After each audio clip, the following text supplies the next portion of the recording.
ಚಿಕ್ಕೋಡಿ ತಾಲೂಕಿನ ಕರೋಶಿ ಗ್ರಾಮದಲ್ಲಿ ರೆಹಮಾನ್ ಫೌಂಡೇಶನ್ ಕರೋಶಿ ಶಾಖೆ ವತಿಯಿಂದ ಗಡಿಂಗ್ಲಸ್ ತಾಲೂಕಿನ ಮಹಗಾವನ ಸಂತ ಗಜಾನನ್ ಮಹಾರಾಜ್ ಸೂಪರ್ ಸ್ಪೆಷಾಲಿಟಿ ಆಸ್ಪತ್ರೆಯ ಸಹಯೋಗದಲ್ಲಿ ಉಚಿತ ಬೃಹತ್ ಆರೋಗ್ಯ ತಪಾಸಣಾ ಶಿಬಿರವನ್ನು ಯಶಸ್ವಿಯಾಗಿ ನೆರವೇರಿಸಲಾಯಿತು. ಗ್ರಾಮದ ಜಾಮಿಯಾ ಮಸೀದಿಯ ಆವರಣದಲ್ಲಿ ನಡೆದ ಈ ಶಿಬಿರದಲ್ಲಿ ಹೃದಯ ರೋಗ, ನೇತ್ರ ತಜ್ಞರು ಹಾಗೂ ಎಂಡಿ ವೈದ್ಯರು ಭಾಗವಹಿಸಿ ಸುಮಾರು 270ಕ್ಕೂ ಹೆಚ್ಚು ರೋಗಿಗಳ ಆರೋಗ್ಯ ತಪಾಸಣೆ ನಡೆಸಿ ಸೂಕ್ತ ಸಲಹೆ ಔಷಧಿಗಳನ್ನು ನೀಡಿದರು. ಸಮಾರಂಭದ ಅಧ್ಯಕ್ಷ ವಹಿಸಿದ್ದ ಜಾಮಿಯಾ ಮಸೀದಿಯ ಇಮಾಮ್ ಮುಫ್ತಿ ಜುನೇದ್ ದೇಸಾಯಿ ಮಾತನಾಡಿ, ರೆಹಮಾನ್ ಫೌಂಡೇಶನ್ ಕಳೆದ ಹಲವು ವರ್ಷಗಳಿಂದ ಜಾತಿ, ಧರ್ಮ ಮತ್ತು ಭಾಷೆಯ ಭೇದವಿಲ್ಲದೆ ಸಮಾಜಮುಖಿಯಾಗಿ ಕೆಲಸಗಳನ್ನು ಮಾಡುತ್ತಾ ಬಂದಿದೆ. ಮಾನವ ಕುಲಕ್ಕೆ ಒಳಿತಾಗುವ ಕೆಲಸ ಮಾಡುವುದು ಎಂದರೆ ಅದು ಅಲ್ಲಾಹನ ದೇವರ ಸೇವೆ ಮಾಡಿದಂತೆ. ಮುಂಬರುವ ದಿನಗಳಲ್ಲೂ ಕೂಡ ಈ ಸಂಸ್ಥೆಯಿಂದ ಇಂತಹದೇ ಉತ್ತಮ ಕಾರ್ಯಕ್ರಮಗಳು ಮುಂದುವರಿಯಲಿ ಎಂದು ಹಾರೈಸಿದರು. ಸಾಮಾಜಿಕ ಕಾರ್ಯಕರ್ತ ಯುವರಾಜ್ ಚೆಂಡುರೆ ಮಾತನಾಡಿ, ರೆಹಮಾನ್ ಫೌಂಡೇಶನ್ ಕರೋಶಿ ಗ್ರಾಮದಲ್ಲಿ ಸಾಲು ಸಾಲು ಜನಪರ ಉಪಕ್ರಮಗಳನ್ನು ಕೈಗೊಳ್ಳುತ್ತಿದೆ. ಗ್ರಾಮದಲ್ಲಿ ಈ ಮಟ್ಟದ ಸಾಮಾಜಿಕ ಕೆಲಸಗಳನ್ನು ಬೇರೆ ಯಾರೂ ಮಾಡಿಲ್ಲ. ಸಂಸ್ಥೆಯ ಶ್ಲಾಘನೀಯ ಕಾರ್ಯಕ್ಕೆ ನಮ್ಮ ಸಂಪೂರ್ಣ ಸಹಕಾರ ಸದಾ ಇರುತ್ತದೆ ಎಂದರು. ಅಲ್ಲದೆ ಅಗತ್ಯವಿರುವ ರೋಗಿಗಳು ಸಂಸ್ಥೆಯ ಮೂಲಕ ಎಸ್ಜಿಎಂ ಆಸ್ಪತ್ರೆಯಲ್ಲಿ ಚಿಕಿತ್ಸೆ ಪಡೆದುಕೊಳ್ಳುವಂತೆ ಕೂಡ ಮನವಿಯನ್ನು ಮಾಡಿದರು. ಎಸ್ಜಿಎಂ ಆಸ್ಪತ್ರೆಯ ಡಾಕ್ಟರ್ ಸ್ಮಿತಾ ಗೋನಿ ಮಾತನಾಡಿ, ಚಿಕ್ಕೋಡಿ ಮತ್ತು ಹುಕ್ಕೇರಿ ತಾಲೂಕಿನ ರೋಗಿಗಳಿಗೆ ನಮ್ಮ ಆಸ್ಪತ್ರೆಯಲ್ಲಿ ಸರ್ಕಾರಿ ಯೋಜನೆಗಳ ಅಡಿಯಲ್ಲಿ ಉಚಿತ ಹಾಗೂ ಅತ್ಯಂತ ಕಡಿಮೆ ದರದಲ್ಲಿ ಚಿಕಿತ್ಸೆ ನೀಡಲಾಗುತ್ತಿದೆ. ಹಲವು ಗ್ರಾಮಗಳಲ್ಲಿ ಇಂಥ ಉಚಿತ ಶಿಬಿರಗಳನ್ನು ಆಯೋಜಿಸುವ ಮೂಲಕ ಸಾರ್ವಜನಿಕ ಆರೋಗ್ಯ ರಕ್ಷಣೆಗೆ ಆದ್ಯತೆ ನೀಡುತ್ತಿದ್ದೇವೆ ಎಂದು ವಿವರಿಸಿದರು. ಮಾಜಿ ಜಿಲ್ಲಾ ಪಂಚಾಯತ್ ಸದಸ್ಯ ಎಸ್ಬಿ ಜಮಾದಾರ್, ಬಾಬಾಜಾನ್ ಕಾಜಿ ಹಾಗೂ ರೆಹಮಾನ್ ಫೌಂಡೇಶನ್ದ ಶರೀಫ್ ಜೋರಾ ಮಾತನಾಡಿ, ಫೌಂಡೇಶನ್ ನಡೆಸಿಕೊಂಡು ಬಂದ ಸಾಮಾಜಿಕ ಕಾರ್ಯಗಳನ್ನು ಸ್ಮರಿಸಿದರು. ಕಳೆದ ಹಲವು ವರ್ಷಗಳಿಂದ ಉಚಿತ ಆರೋಗ್ಯ ಶಿಬಿರ, ನೇತ್ರ ತಪಾಸಣೆ, ರಕ್ತದಾನ ಶಿಬಿರ, ಕೋವಿಡ್ ಸಮಯದಲ್ಲಿ ಆಹಾರ ಪ್ಯಾಕೆಟ್ ವಿತರಣೆ ಮತ್ತು ಪ್ರವಾಹದ ಸಮಯದಲ್ಲಿ ಸಂತ್ರಸ್ತರಿಗೆ ಉಡುಪು ಹಾಗೂ ಬೆಡ್ಶೀಟ್ಗಳನ್ನು ವಿತರಿಸಲಾಗಿದೆ. ಇದರೊಂದಿಗೆ ಬಡ ವಿದ್ಯಾರ್ಥಿಗಳಿಗೆ ಶೈಕ್ಷಣಿಕ ನೆರವು, ವಿಧವೆಯರಿಗೆ ಪಿಂಚಣಿ ಸೌಲಭ್ಯ, ಪಡಿತರ ಚೀಟಿ, ಶಾಲಾ ಮಕ್ಕಳಿಗೆ ಬ್ಯಾಗ್, ನೋಟ್ಬುಕ್, ಜಾಕೆಟ್ ವಿತರಣೆ ಹಾಗೂ ವೃಕ್ಷಾರೋಪಣದಂತಹ ಅನೇಕ ಜನಪರ ಕೆಲಸಗಳನ್ನು ನಿರಂತರವಾಗಿ ಮಾಡಲಾಗುತ್ತಿದೆ ಎಂದು ಹೇಳಿದರು. ಈ ಕಾರ್ಯಕ್ರಮದಲ್ಲಿ ಮಾಜಿ ಗ್ರಾಮ ಪಂಚಾಯತ್ ಅಧ್ಯಕ್ಷ ಪಂಚಾಕ್ಷರಿ ಹಳಿಜೋಳ್, ಪಿಡಿಒ ತನ್ವೀರ್ ನಾಯಕ್ವಾಡಿ, ಶಾಬುದ್ದೀನ್ ಪಟೇಲ್, ಅಬ್ದುಲ್ ಲತೀಫ್ ಕಾಜಿ, ಹಾಯ್ಚಂದ್ ಪಟೇಲ್, ಮುತವಲ್ಲಿ ಜಕಿ ಪಟೇಲ್, ಫಾರೂಕ್ ಪಟೇಲ್, ಕಾರ್ಯದರ್ಶಿ ಜುಬೇರ್ ಪಟೇಲ್, ಇರ್ಷಾದ್ ಮುಲ್ಲಾ, ಗ್ರಾಮ ಪಂಚಾಯತ್ ಕಾರ್ಯದರ್ಶಿ ಮಲ್ಲಿಕಾರ್ಜುನ್ ಕಾಂಬ್ಳೆ, ಜಕಿ ಜಮಾದಾರ್, ಅಸ್ದುಲ್ಲಾ ಕಾಜಿ, ಅಬ್ದುಲ್ ಇನಾಮದಾರ್, ಇಮ್ರಾನ್ ಅಲಿಯಾಸ್, ಅಬ್ದುಲ್ ಕರೀಂ ಪಟೇಲ್, ಉಸ್ಮಾನ್ ಮುಲ್ಲಾ, ಸಮೀರ್ ಮುಲ್ಲಾ, ಜಾಯದ್ ಪಟೇಲ್, ಮೆಹಬೂಬ್ ಉಮರ್ ಖಾನ್, ಬಾಬಾಜಾನ್ ಮಕಾಂದಾರ್, ದಾನಿಶ್ ಪಟೇಲ್, ಮೊಹಮ್ಮದ್ ಹಯಾತ್ ಪಟೇಲ್, सोहेल जोरा ಸೇರಿದಂತೆ ಹಲವು ಪ್ರಮುಖರು ಉಪಸ್ಥಿತರಿದ್ದರು. चाहे वो जिस भी धर्म से हो, इनका ये काम अल्लाह के नजदीक बहुत ही ज्यादा पसंदीदा है. इसीलिए अरबी के अंदर बाज इबारतें मिलती हैं, अल खल्क़ु इयालुल्लाह, कि जितनी भी मखलूक है, चाहे जो भी हो, इंसान हो, जानवर हो, जो भी मखलूक है, ये सब के सब अल्लाह का और ईश्वर का कुंबा है, यानी उनकी फैमिली. फ़अहब्बुहुम इलल्लाहि अनफ़अहुम लिइयाली. तो अल्लाह ताला को या ईश्वर को सबसे ज्यादा वो आदमी पसंद है जो उसके कुंबे के साथ, उसके फैमिली के साथ में सबसे ज्यादा फायदा पहुंचाने का मामला करता है. अब चाहे जो भी करे, जैसे भी करे, वो अल्लाह के नजदीक वो बहुत ही ज्यादा महबूब है, अल्लाह का पसंदीदा है. तो हमारा ये हॉस्पिटल हो या जो भी काम कर रहा हो, हमारा रहमान फाउंडेशन हो, इन सारे हजरात का जो काम है उसको हम उसको अच्छा समझे या न समझे, हमारी नजर में बड़ा हो या न हो, वो अल्लाह और ईश्वर के नजदीक तो बहुत ही बड़ा, बहुत ही ज्यादा पसंदीदा काम है.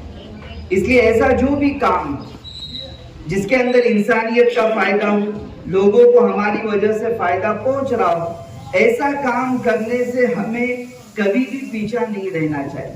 कि ये सब काम हमारे लिए दुनिया के अंदर भी और मरने के बाद वाली जो जिंदगी है, उस जिंदगी के अंदर भी अल्लाह रब्बुल आलमीन के बहुत सारे इनामात, बहुत सारी नवाजिशें और बहुत सारी खैर व बरकत का जरिया.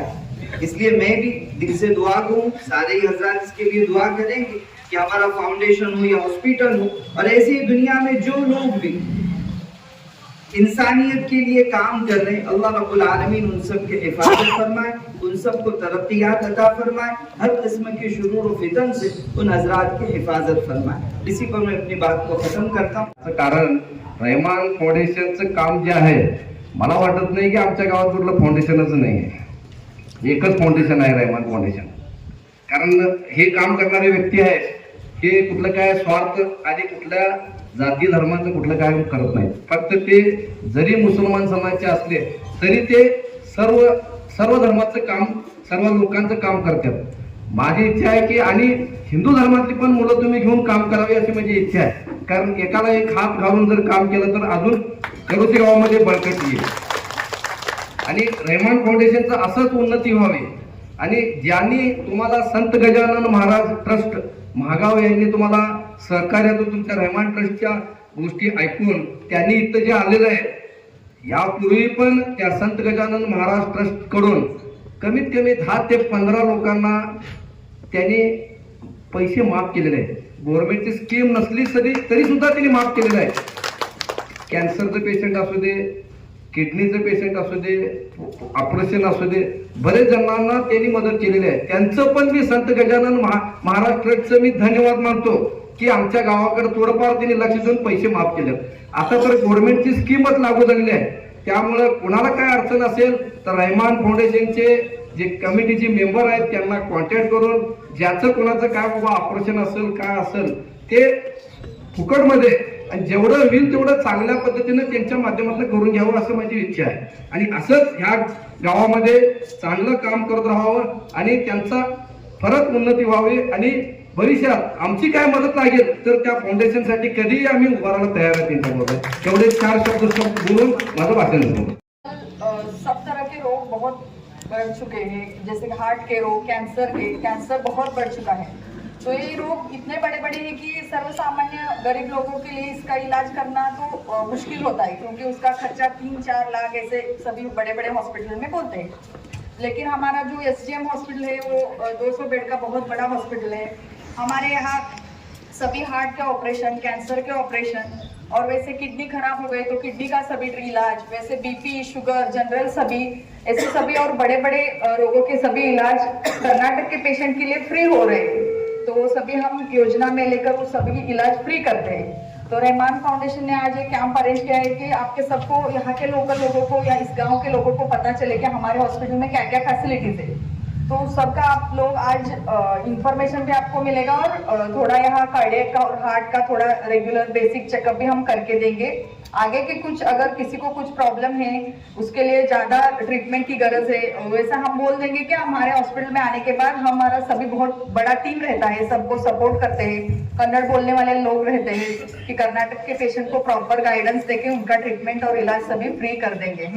उसी के लिए हमारे SGM हॉस्पिटल के तरफ से आज यहाँ कैंप अरेंज हुआ है. Thank you. ಇವತ್ತು ಈ ಕರೋಶಿ ಗ್ರಾಮದಲ್ಲಿ रहमान ಫೌಂಡೇಶನ್ ಮತ್ತು Sant Gajanan multi speciality hospital Mahagaon Maharashtra ಇವರ ಸಂಯುಕ್ತ ಆಶ್ರಯದಲ್ಲಿ ಫ್ರೀ ಮೆಡಿಕಲ್ ಕ್ಯಾಂಪ್ ಆಯೋಜಿಸಲಾಗಿದೆ. ಈ ಥರದ ಭಾಳ ವಿಶೇಷವಾಗಿ ಬಡವ ಜನರಿಗೆ, ಕೂಲಿ ಜನರಿಗೆ ಎಲ್ಲರಿಗೂ ಈ ಥರದ ಲಾಭ ಸಿಗೋದೈತಿ. ಇದು ನಾವು रहमान ಫೌಂಡೇಶನ್ ಬಗ್ಗೆ ಒಂದು 2 ಮಾತು ಹೇಳ್ತೇವೆ, ಭಾಳ ಹೇಳೋದಿಲ್ಲ, ಎಲ್ಲರಿಗೂ ಗೊತ್ತೈತಿ. ಇದು ಜಾತಿ ಧರ್ಮ ಏನೋ ಇಲ್ಲದ ಕಳೆದ ಒಂದು 20 ವರ್ಷದಿಂದ ಇಲ್ಲಿ ಕಾರ್ಯ ಮಾಡುತ್ತಾ ಇದ್ದಾರು. ಇಲ್ಲಿ ಯಾರೋ ಬಡವರ ದವಾಖಾನೆಗೆ ರೊಕ್ಕಿಲ್ಲ ಅಂದ್ರೆ ಅವ್ರಿಗೆ ಅವ್ರನ್ನ ತೋರಿಸೋದ ಮಾಡೋದ. ಎಷ್ಟೋ ಜನರಿಗೆ ಇವರ ಪೆನ್ಷನ್ ಸುಧಾ ಕೊಡ್ತಾರೆ. ಮತ್ತು ಹಬ್ಬ ತಿಥಿ ಒಳಗೆ ಬಡವರ ಅತಿ ಬಡವರು ಯಾರಿಗೆ ಹಬ್ಬ ಮಾಡೋದ ಕ್ಯಾಪಸಿಟಿ ಇರೋದಿಲ್ಲ ಅಂಥವ್ರಿಗೆ ಎಲ್ಲ ರೇಷನ್ನ ಹಬ್ಬದ ಸಾಮಾನು ಕಿಟ್ಟುಗಳು ಕೊಡ್ತಾರೋ, ಬಡವರಿಗೆ ಅರಿವೆಗಳು ಕೊಡ್ತಾರೋ. ಯಾರ್ದರೆ ಮದುವೆ ಬಡವ್ರದ ನಿಂತಿದ್ದರ ಅವರಿಗೆ ಭಾಂಡ ಅವ್ರಿಗೆ ಏನು ಅವಶ್ಯಕತೆ ಐತಿ ಅದನ್ನು ಕೊಟ್ಟು ಸಹಕಾರ ಮಾಡ್ತಾರೋ. ಇದು ಕಳೆದ 50 ವರ್ಷ ಒಳಗೆ ನೋಡಿನಿ ಬೆಳಗಾವಿ ಜಿಲ್ಲಾ ಒಳಗೆ ಭಾಳ ಫೌಂಡೇಶನ್ಗಳು ತಯಾರಾದವು ಮುರಿದು. ಆದ್ರೆ ಇದು ಒಂದು ಏನೈತಿ, ಇದು ನಮ್ಮ ಮೌಲಾನಾ ಸಜ್ಜಾದ್ ನೌಮಾನಿಯವರ ನೇತೃತ್ವದಲ್ಲಿ ಏನು ಇದನ್ನು ಕಾರ್ಯ ಮಾಡ್ತಾ ಇದ್ದರು. ಇದು ಅಗದಿ ನಿಸ್ವಾರ್ಥನದಿಂದ ಯಾರಿಗೂ ಏನೋ ಭೇದ ಭಾವ ಮಾಡ್ತಾರೋ ದೇವರ ಇವರಿಗೆ ಆಶೀರ್ವಾದ ಮಾಡಲಿ, ಮುಂದೆ ಸುಧಾ ಇವರು ಹಿಂಗೆ ಕಾರ್ಯ ಮಾಡ್ಕೋತಿರ್ಲಿ ಅಂಥೇಳಿ ನಾನು ಹಾರ್ಕೊತಾ ನನ್ನ ಮಾತು. अस्सलाम वालेकुम, मैं मोहम्मद शरीफ निज़ाम जोरा, मैं एक रहमान फाउंडेशन करोशी ब्रांच का एक वॉलंटियर हूँ। आज हमारे गांव में संत Gajanan Maharaj super speciality hospital Mahagaon और रहमान फाउंडेशन करोशी इनके जानिब से आज फ्री मेगा मेडिकल कैंप का मुनक़द किया गया था। जो भी गरीब हजरात हैं उनके लिए जो भी फैसिलिटी है, जो हार्ट का ऑपरेशन हो या फिर कैंसर का हो, दीगर जो भी बीमारियाँ हैं उनके इलाज के लिए आज ये कैंप मुनक़द किया गया था। तो मेरी दरख्वास्त है कि सभी हजरात इसका फ़ायदा लें और इससे हमें दुआओं से नवाजें। ये रहमान फाउंडेशन जो है हमारे हज़रत मौलाना खलील रहमान सज्जाद नोमानी साहब के ज़ेर निगरानी में चलता है। तो इसका हमें बहुत फ़ख्र है कि हम इस गांव के टीम इसमें काम कर रही है। हमारे लगभग एक पूरे हिंदुस्तान में 22 हमारे ब्रांचेस हैं, तो 22 ब्रांचों में ये काम चलता है। अभी फ़िलहाल में बेलगाम में एक सुपर स्पेशलिस्ट हॉस्पिटल नोमानिया हॉस्पिटल के नाम से 5 तारीख को उसका एक ये हो रहा है, लॉन्च हो रहा है, उद्घाटन हो रहा है। तो इस हिसाब से वहाँ भी मौलाना खलील रहमान सज्जाद नोमानी साहब का आना हो रहा है। तो मैं यही दरख्वास्त करता हूँ, अल्लाह से दुआ करता हूँ कि हमें इसी तरह से मेहनत और ख़िदमत करने का मौका दे और लोगों की खिदमत करें। अस्सलामु अलैकुम। ಇವತ್ತಿನ ದಿವಸ ನಮ್ಮ ಕರೋಶಿಯ ಜಾಮಾ ಮಸ್ಜಿದ್ ಆವರಣದಲ್ಲಿ ಸಂತ ಗಜಾನನ್ ಮಹಾರಾಜ ಸೂಪರ್ ಸ್ಪೆಷಾಲಿಟಿ ಆಸ್ಪತ್ರೆ ಮಾಗಾಂವ್ ಹಾಗೂ ರೆಹಮಾನ್ ಫೌಂಡೇಶನ್ ಕರೋಶಿ ಇವರ ಸಂಯುಕ್ತ ಆಶ್ರಯದಲ್ಲಿ ಒಂದು ಉಚಿತ ತಪಾಸಣಾ ಶಿಬಿರವನ್ನು ಆಯೋಜಿಸಲಾಗಿದೆ. ಇದರಲ್ಲಿ ಎಲ್ಲ ಥರದ ರೋಗದ ತಪಾಸಣೆಗಳನ್ನು ಮಾಡಿ, ಒಂದು ವೇಳೆ ಸರ್ಜರಿ ಇದ್ದರೆ ಅದನ್ನಾದರೂ ಅವರು ಫ್ರೀಯಲ್ಲಿ ಮಾಡ್ತಾಯಿದ್ದಾರೆ. ಹಾಗೂ ಕಣ್ಣಿನ ತಪಾಸಣೆ ಹಾಗೂ ಶುಗರು, ಬ್ಲಡ್ ಪ್ರೆಷರು, ಯಾವುದೇ ಥರದ ಯಾವಾದರೂ ಒಂದು ರೋಗವಿದ್ದರೆ ಆ ರೋಗದ ನಿವಾರಣೆ ಹಾಗೂ ಅದರ ಏನು ಆಪ್ರೇಷನ್ ಇದ್ದರೆ, ಅದು ಯಾವುದು ಚಿಕಿತ್ಸೆ ಇದ್ದರೆ ಎಲ್ಲ ಅವರು ಫ್ರೀಯಲ್ಲಿ ಮಾಡ್ತಾಯಿದ್ದಾರೆ. ಇವತ್ತು ನಮ್ಮ ರೆಹಮಾನ್ ಫೌಂಡೇಶನ್ ಕರೋಶಿಯ ಎಲ್ಲ ವಾಲಂಟಿಯರ್ಸ್ರು, ಅಂದರೆ ಎಲ್ಲ ಈ ನಮ್ಮ ರೆಹಮಾನ್ ಫೌಂಡೇಶನ್ದ ಸದಸ್ಯರುಗಳು ಭಾಳ ಖುಷಿಯಿಂದ ಅವರು ಕೆಲಸ ಮಾಡ್ತಾಯಿದ್ದಾರೆ. ಈ ಹಿಂದೆ 15 ದಿವಸ ಹಿಂದೆ ಒಂದು ಶಿಬಿರವನ್ನು ಅವರು ರೆಹಮಾನ್ ಫೌಂಡೇಶನದ ಎಲ್ಲ ವಾಲಂಟಿಯರ್ಸರು ಒಂದು ಶಿಬಿರವನ್ನು ಏರ್ಪಡಿಸಿದರು. ಅದು ಆದರೂ ಬಹಳ ಅವರ ಒಂದು ಹುಮ್ಮಸ್ಸಿನಿಂದ ಆ ಕೆಲಸವನ್ನು ಅವರು ನಿರ್ವಹಿಸಿದರು. ಅದೇ ರೀತಿಯಾಗಿ ಇವತ್ತು ದಿನಾಂಕ 26ರಂದು ಇವತ್ತು ಸಹ ಆದರೂ ಅವರು ಒಂದು ಫೌಂಡೇಶನ್ ವತಿಯಿಂದ, ತಮ್ಮ ಫೌಂಡೇಶನ್ ವತಿಯಿಂದ, ರೆಹಮಾನ್ ಫೌಂಡೇಶನ್ ವತಿಯಿಂದ ಒಂದು ಉಚಿತ ಶಿಬಿರವನ್ನು ಏರ್ಪಡಿಸಿದ್ದಾರೆ. ಅದಕ್ಕೆ ಎಲ್ಲ ನಮ್ಮ ಊರಿನ ಎಲ್ಲ ಸಾರ್ವಜನಿಕರು ಎಲ್ಲರೂ ಬಂದು ಅದರ ತಪಾಸಣೆಯನ್ನು ಮಾಡಿಕೊಳ್ತಾ ಇದ್ದಾರೆ. ನಮ್ಮ ರೆಹಮಾನ್ ಫೌಂಡೇಶನದ ಎಲ್ಲ ನಮ್ಮ ವಾಲಂಟಿಯರ್ಸ್ಗಳಿಗೆ ನಮ್ಮ ಊರಿನ ವತಿಯಿಂದ, ನಮ್ಮ ಎಲ್ಲ ನಾಗರಿಕರ ವತಿಯಿಂದ ಹಾಗೂ ನಮ್ಮ ಸಮಾಜದ ಜಮಾತದ ವತಿಯಿಂದ ನಾನು ಅವರಿಗೆ ತುಂಬ ಆಭಾರಿಗಳನ್ನು ಹೇಳಬಯಸ್ತೇನೆ. ಹಾಗೂ ನನಗೆ ಭಾಳ ಹೆಮ್ಮೆ ಆಗ್ತಾಯಿದೆ. ನಮ್ಮ ಊರಿನಲ್ಲಿ ರೆಹಮಾನ್ ಫೌಂಡೇಶನ್ದವರು ಬಹಳ ದಿವಸಗಳಿಂದ ಒಂದು ಒಳ್ಳೆಯ ಕೆಲಸವನ್ನು ನಿರ್ವಹಿಸ್ತಾ ಬಂದಿದ್ದಾರೆ. ಇದೇ ರೀತಿ ಆದರೂ ಅವರು ಇನ್ನು ಮುಂದೆ ಒಳ್ಳೆಯ ಕೆಲಸವನ್ನು ಇದೇ ರೀತಿಯಾಗಿ ಶಿಬಿರಗಳನ್ನು ಏರ್ಪಡಿಸಿ ಬಡವರಿಗೆ, ಏನು ಬಡವರಿದ್ದಾರೆ ಅವರಿಗೆ ಒಂದು ಉಚಿತ ತಪಾಸಣೆಗಳನ್ನು ಮಾಡಿಸಿಕೊಂಡು ಕಳಿಸುವಂಥ ಕೆಲಸವನ್ನು ಮಾಡಲಿ ಅಂತ ನಾನು ನಮ್ಮ ಅಲ್ಲಾಹನಲ್ಲಿ ಬೇಡಿಕೊಳ್ಳುತ್ತೇನೆ. फाउंडेशन का मकसद ये है कि आपके सामने ये जो हमारी टीम है और रहमान फाउंडेशन के नाम से तकरीबन 2013 से करोशी गांव में आप हजरात की ताउन से चल रहा है और 2023 से मुल्क की मायानाज शख्सियत, मुफक्किर मिल्लत, मुफस्सिर कुरान, खैरखाए इंसानियत हजरत अक्स अल्लामा मौलाना सज्जाद नोमानी दामाद बरकातुहू के ज़ेरे निगरानी चल रहा है। हजरत मौलाना सज्जाद नोमानी रहमान फाउंडेशन के फाउंडर और चेयरमैन हैं। अल्लाह ताला हजरत का साया हम पर दादेर नसीब फरमाए, आमीन।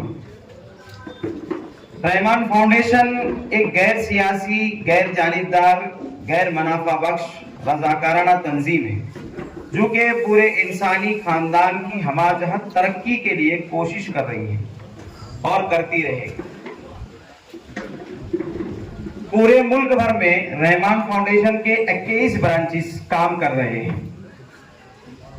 कर्नाटक, महाराष्ट्र, यूपी, एमपी, गुजरात में ये तमाम के तमाम हजरत के ज़ेरे निगरानी चलते हैं।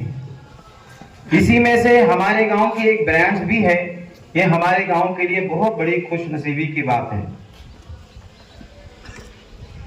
रहमान फाउंडेशन के माना क्या है? रहमान के माना क्या है? रहमान के माना बहुत रहम करने वाला, यानी वो जो हर एक पर अपनी रहमत, मेहरबानी और फजल की बारिश करे। अल्लाह ताला का ये नाम इसकी लामहदूद रहमत और मेहरबानी को जाहिर करता है। इसकी रहमत तुम पर, मुझ पर, हर इंसान, हैवान, पौधे और पूरी कायनात पर है, बगैर किसी वापसी के देता है और हम पर हर वक्त अपनी रहमतों की बारिश करता रहता है। याद रखने की चीज ये है कि रहमान सिखाता है कि हमें अपने दिलों में रहम, मोहब्बत और माफी का जज्बा भी रखना चाहिए। अब रहमान फाउंडेशन का मकसद क्या है?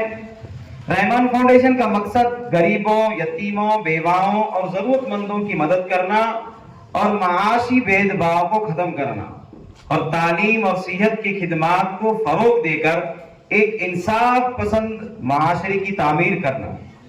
अल्हम्दुलिल्लाह रहमान फाउंडेशन करोशी ब्रांच 2013 से काम कर रही है, जिसमें हमारी टीम ने बहुत सारे काम किए हैं, जैसे मेडिकल हेल्प, एजुकेशन हेल्प और विधवा पेंशन्स बगैर भेदभाव के हिंदू और मुस्लिम भाइयों और बहनों के लिए कर रही है और आगे भी इंशाअल्लाह करेगी। पिछले साल कन्नड़ा स्कूल, मराठी स्कूल और उर्दू प्राइमरी स्कूल और हाई स्कूल में बैग, बुक्स तकसीम की गई और पौधे वगैरह लगाने का भी जो है काम हमारी टीम के जरिए से किया गया। इसके अलावा अच्छे नंबर से कामयाब होने वाले 10वीं क्लास के तलबा व तालिबात को भी हिम्मत अफजाई के लिए शील्ड्स वगैरह से नवाजा गया। और रमजान मुबारक के महीने के बाद जो खुशी का मौका हमारे सामने आता है ईद उल फित्र का, तो उस मौके पर अल्हम्दुलिल्लाह हर साल बगैर नागा तकरीबन 35 से 40 रेशन किट्स तकसीम किए जाते हैं और लॉकडाउन के मौके पर भी तकरीबन 1 लाख से ज्यादा तक के राशन किट्स तकसीम किए गए। गरीबों में ब्लैंकेट्स, बर्तन, ठंडी का सामान, शूटर वगैरह तकसीम किए गए। ठंडी के मौसम में स्कूल के तकरीबन 30 तलबा और तालिबात को जॉकेट्स भी पहुंचाए गए।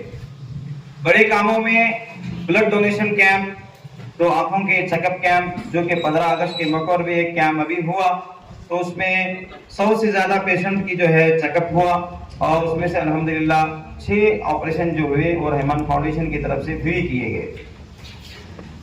और आरबीडी के मौके पर भी हमारे साथी वहां पहुंचकर उनकी हिम्मत अफजाई के लिए आरबीडी में शामिल हुए। और इसके अलावा गरीब बच्चियों की शादी में तकरीबन 10,000 से 12,000 तक का बेड और इसका सामान और इसके अलावा घरेलू सामान भी दिए गए। इसके अलावा रहमान फाउंडेशन और इस्लामी माशरा ग्रुप की जानिब से और इनके ज़ेर निगरानी इज्तिमाई ज़कात का निज़ाम भी शुरू किया गया है, जिसके ज़रिए से गरीबों, बेवाओं की मदद की जा सके। अल्हम्दुलिल्लाह एक बच्ची जो हमारे गांव की दूसरे गांव में पढ़ती है, तो उसके लिए भी 20,000 तक का जो उसकी फीस थी वो भी रहमान फाउंडेशन और इस्लामी माशरा के जरिए से पहुंचाई गई। इसके अलावा बहुत सारे काम हैं जो कर रही है और आगे भी इंशाअल्लाह ताला करेगी। अल्लाह ताला से दुआ है कि अल्लाह ताला हम सबको इस काम के साथ जुड़े रहने की ಸಲುವಾಗಿ ಇದು ಎಲ್ಲ ಸಾರ್ವಜನಿಕವಾಗಿ ಮಾಡೈತೆ। रहमान फाउंडेशन जकात 1 नंबर ಕೆಲಸ 1 ನಂಬರ್। ಇದು ಎಲ್ಲ ದವಾಖಾನೆಗೆ ಬಂದೆವು, ಎಲ್ಲ ಗಂಡು ಮಕ್ಕಳಾಗಲಿ ಎಲ್ಲರೂ ಬರಬೇಕು, ಎಲ್ಲ ಫ್ರೀ ಐತಿ, ಚಲೋ ಕೆಲಸ ಮಾಡಿದರು, ಅವರು ಧನ್ಯವಾದಗಳು। सरकार रहमान फाउंडेशनकडे आम्ही चांगलं चेकअप केलं आणि सगळं सविस्कार केलं, आमच्यासाठी सगळं काम केलं, आमच्या गावचं काम केलं, सगळं फ्री आहे, चेकअप केलं, गोळ्या पण दिल्यात, त्यांना धन्यवाद। का इस मेडिकल कैंप में खैर मकदम करता हूँ। खुश आमदीद। से मौला ने पुकारा, मुज़्ज़म्मिल यासीन व मुदस्सिर तहा, क्या क्या नए अलकार